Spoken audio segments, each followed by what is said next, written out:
మా తేజగాడు ఫస్ట్ గుండు చేయించుకున్నాడు. తర్వాత ఏమో హెయిర్ కట్ చేపిద్దామని తీసుకొచ్చినాం. ఫస్ట్ టైం హెయిర్ కటింగ్ అనమాట.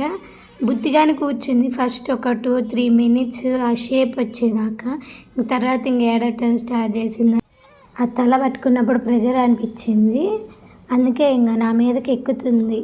అసలు ఉండట్లేదు కుర్చీలో. కూర్చోబెట్టినా కూర్చోలే. మళ్ళీ ఇంకా ఏడుస్తుంది. ఆయన పట్టుకున్నప్పుడల్లా ఏడుస్తుంది. కొంతసేపు కుర్చీలో కూర్చున్న తర్వాత ఏడ్చింది. మళ్ళీ తర్వాత అక్కడ టేబుల్ మీద ఉంటే టేబుల్ దగ్గర వెళ్ళి కూర్చున్నా. అక్కడ కొంతసేపు కట్ చేయించుకొని మళ్ళీ ఏడ్చింది అనమాట. నెక్స్ట్ ట్రిమ్మింగ్ చేయాలన్నమాట. ట్రిమ్మింగ్కి మళ్ళీ వేరే ప్లేస్ మారినాం. అది షూట్ చేయలేదు, అందుకే అది పెట్టలేదు. అలా షాప్ అంతా తిరిగి కట్ చేయించుకొని వచ్చినాం. ఇంటిగాడు వీడియో తీస్తుంటే హెయిర్ కట్ బాగుందా అని అడుగుతుంది. కటింగ్ చేయించక ముందు 2 పిలకలు వేసుకొని 2 పిలకలకి పూలు పెట్టుకుంటుంది అనమాట. ఆఫ్టర్ కటింగ్ పైన ఒక్క చోటే పూలు పెట్టుకుంటుంది.